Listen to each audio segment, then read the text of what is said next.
programme matinal La Connexion. En ce temps de confusion et de panique générale, vous avez besoin de vous connecter au trône de Dieu et de maintenir la communion avec le Seigneur. Cette émission, c'est un temps de connexion divine. Gloire à Dieu. Nous voulons rendre toute la louange au Seigneur pour sa bonté renouvelée à notre endroit.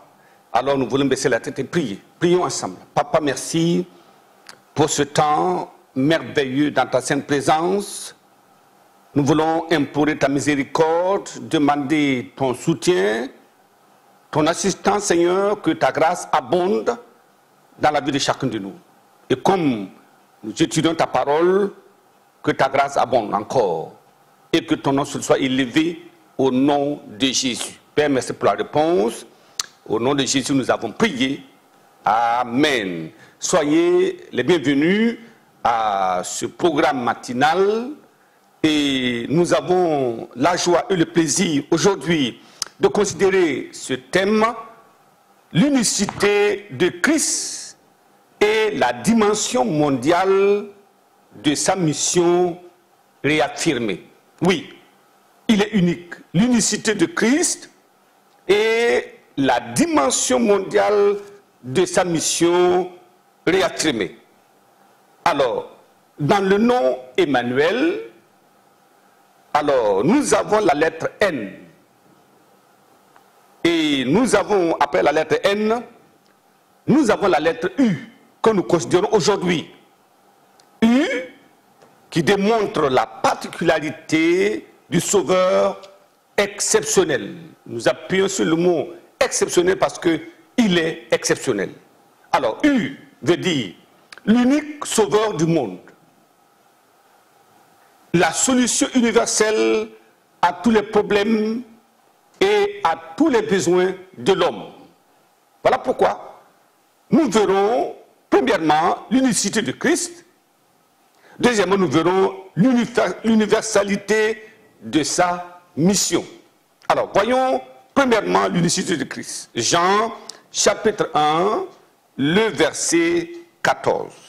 Il nous dit là-bas, verset 14, « La parole a été faite chair, et elle a habité parmi nous, pleine de grâce et de vérité, et nous avons contemplé sa gloire, une gloire comme la gloire du Fils unique venu du Père. La gloire, comme la gloire du Fils unique venu du Père. Il n'y a personne comme lui, il est seul, il n'y a pas son semblable. Voyez, dans la Sainte Trinité, vous avez Dieu le Père qui a sa fonction, Dieu le Fils qui a sa mission, Dieu le Saint-Esprit qui a sa mission. Il est unique. Dans le ciel, il est unique. Sur la terre, il est unique. Alors, regardons 1 Jean chapitre 4, le verset 9. La Bible nous dit là-bas, 1 Jean chapitre 4, le verset 9.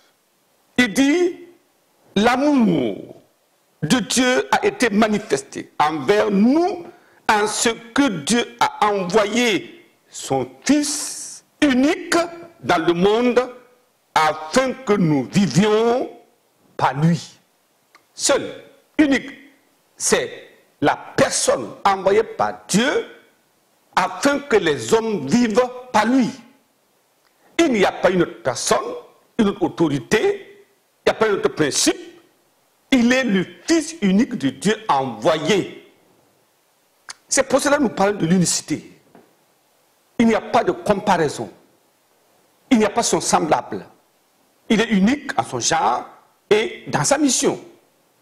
Alors, cela nous amène à considérer justement l'universalité de sa mission. Les gens pensent que Jésus est venu pour les Juifs. Non. Les gens n'ont pas compris. Regardons ce que la Bible dit. Luc chapitre 24. Qu'est-ce que le Seigneur a signalé là-bas? Luc chapitre 24, nous lisons du verset 45. Il dit, alors, il a ouvert l'esprit afin qu'il comprisse l'écriture. Jésus était ressuscité maintenant des morts. Il était vivant et il est allé auprès des siens. Mais les gens s'interrogeaient, ils ne comprenaient pas.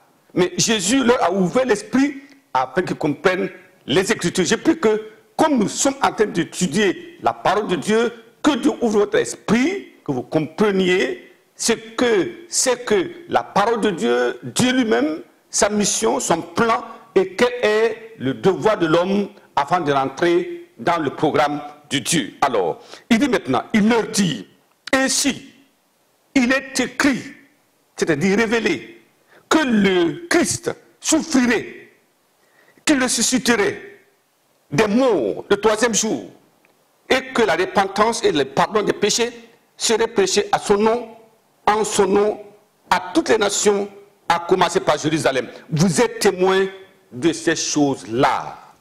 Il dit que vous êtes témoins, la souffrance de Christ était prophétisée, sa mort en tant qu'aïon de Dieu qui ôte le péché du monde avait été révélée, et Jésus était en train de leur rappeler ce qu'ils avaient déjà oublié. L'homme a tendance à oublier des choses importantes. La résurrection, le troisième jour, avait été donnée, mais les disciples étaient étonnés quand on a dit que bon, Christ est ressuscité. Ils disent, mais ce n'est pas possible. Pourtant, dans l'Ancien Testament, c'était dit, Jésus lui-même a dit aux disciples que voilà, je serai maltraité, je vais mourir, mais le troisième jour, je ressusciterai. Mais cela était caché. Encore aujourd'hui, c'est caché aux yeux des hommes. Voilà pourquoi la repentance et le pardon devaient être prêchés en son nom. À qui? À toutes les nations. Gloire à Dieu. Vous voyez, à toutes les nations. Il commence par Jérusalem et il continue à proclamer. Et regardez Actes des Apôtres chapitre 1 pour comprendre la dimension mondiale de la mission du Christ. Actes des Apôtres chapitre 1, nous lisons le verset 8. Il est dit là-bas, verset 8, mais vous recevrez une puissance. Le Saint-Esprit surviendra sur vous et vous serez mes témoins à Jérusalem, dans toute la Judée, dans la Samarie, jusqu'aux extrémités de la terre. Jusqu'aux extrémités de la terre. Ça, c'était la mission. Alors, donc, c'est pour tout ça que Dieu a envoyé Jésus dans le monde. Et Jésus a fait la promesse du Saint-Esprit afin que l'œuvre du Saint-Esprit puisse aller jusqu'aux confins du monde afin de proclamer le grand Messie, le Rédempteur, celui qui est venu pour sauver l'humanité. Regardez pourquoi. Jean chapitre 14, verset 26. Il dit, verset 26, mais le Consolateur, l'Esprit Saint, que le Père enverra à mon nom, vous enseignera toutes choses et vous rappellera tout ce que je vous ai dit. Christ a enseigné pendant 3 ans et demi. Mais le Saint-Esprit a envoyé sur le Consolateur. Christ est parti, mais le Saint-Esprit vient pour consoler les disciples. Il leur enseignera toutes choses, tout ce que Jésus a dit. Alors, le verset 28, il dit maintenant, verset 28, vous avez entendu que je vous ai dit, je m'en vais et je reviens vers vous. Voyez, il va et il revient. C'est pas qu'il n'y a pas un intermédiaire au milieu. Je vais et je reviens. Si vous m'aimiez, vous vous réjouirez de ce que je vais au Père, car le Père est plus grand que moi. Alors, et le verset 26 du chapitre 15, il dit là-bas, verset 26, quand sera venu le Consolateur, c'est sa mission, que je vous enverrai de la part du Père, l'Esprit de vérité, qui vient du Père, il vous rendra témoignage de moi. Témoignage. Et quel témoignage? Chapitre 16, verset 7. Il dit, cependant, je vous ai dit la vérité, il vous est avantageux que je m'en aille. Car si je m'en vais, le Consolateur, si je ne m'en vais pas, le Consolateur ne viendra pas. Mais si je m'en vais, je vous l'enverrai.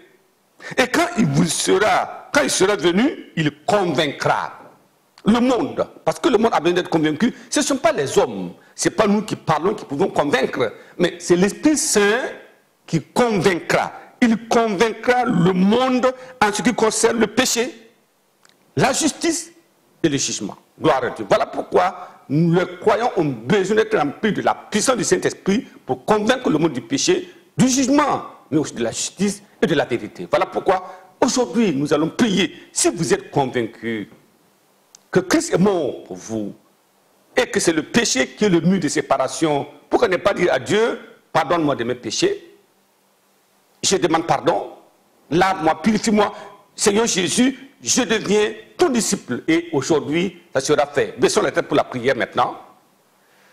Alléluia. Papa, merci pour ta parole véritable que tu envoies. Tu es l'unique sauveur du monde. Tu es le sauveur universel du monde et la solution universelle à tous les problèmes et à tous les besoins. Y a-t-il des besoins dans la vie de tous ceux-là qui nous écoutent maintenant?